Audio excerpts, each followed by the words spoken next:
Bonjour à tous, c'est déjà notre dernière grande balade au soleil en Corse orientale et là le temps d'enfiler mes baskets, je vous emmène en randonnée. Vous allez voir, on va encore s'émerveiller devant les paysages somptueux de l'île de Beauté.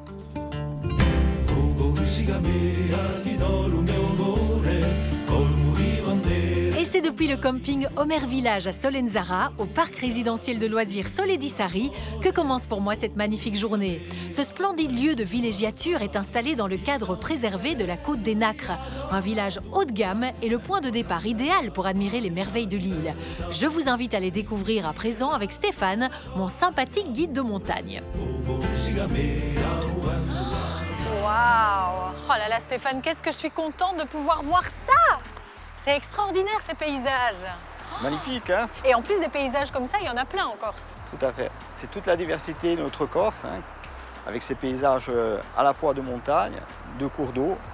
Et il ne faut pas perdre de vue qu'on est au milieu de la mer. Et donc alors ici, explique-moi où on se trouve exactement. Ah ben, nous sommes sur le cours d'eau de la Solenzara, qui prend sa source au niveau des aiguilles, les mythiques aiguilles de Baville.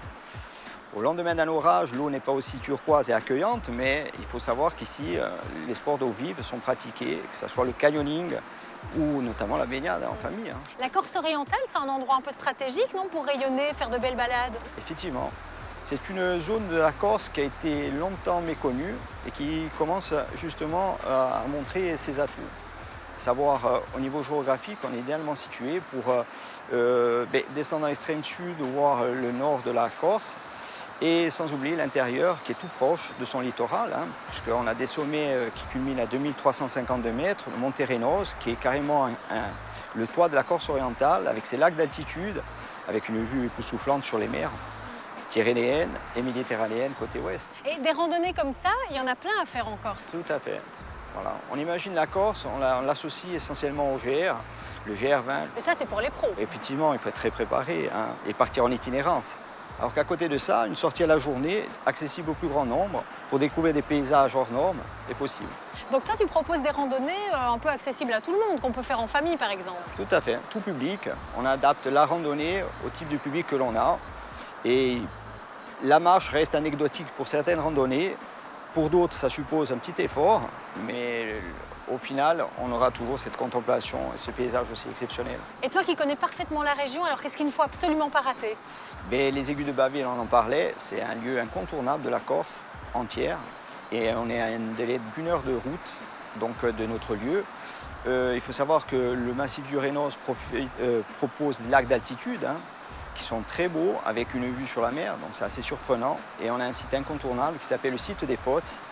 Imaginez une vaste pelouse parsemée de vasques d'eau claire à 1800 mètres d'altitude où paissent les troupeaux en estive, où les bergers continuent à faire la tradition fromagère. Donc, c'est des lieux vraiment incontournables. Eh ben, tu sais quoi, j'ai envie d'en voir encore plus. On continue?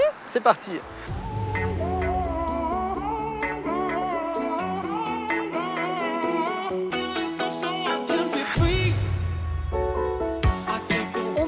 De hauteur à présent, afin d'aller admirer de plus près le col de Bavella, qui est considéré comme le col le plus beau de Corse par l'étendue et la richesse de son panorama.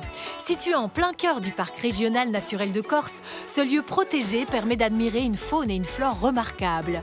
Le site se caractérise par de grands remparts rocheux de forme étonnante. Au sommet de ces rochers, c'est aussi l'occasion d'en prendre plein la vue et une bonne bouffée d'air pur.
C'est parti!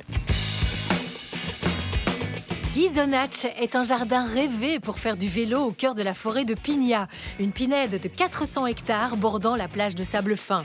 La forêt de Pigna est l'une des dernières forêts de pins maritimes d'Europe et le VTT est le moyen idéal pour explorer ce site protégé, sans bruit et sans CO2 s'il vous plaît. Mais Stéphane n'a pas dit son dernier mot et m'emmène à présent découvrir l'une des merveilles de Ghisonaccia. On va s'arrêter là.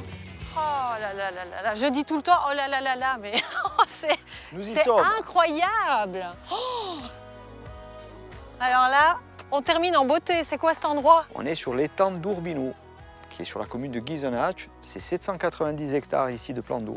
Eh Et ben, avec c'est une magnifique. vue magnifique sur un coucher de soleil. J'espère que ta balade en Corse orientale t'a plu. Ah ben, c'était extraordinaire. Merci à toi de nous avoir accompagnés en tout cas et merci à vous de nous avoir suivis dans ce périple magnifique. Vous devez absolument venir ici. On se retrouve quant à nous la semaine prochaine pour une nouvelle grande balade au soleil dans un autre endroit. When I laughed at you laugh, sometimes we get it wrong. Stick the kettle on. And if you love, you're not alone. Sometimes we get it wrong. Stick the kettle on.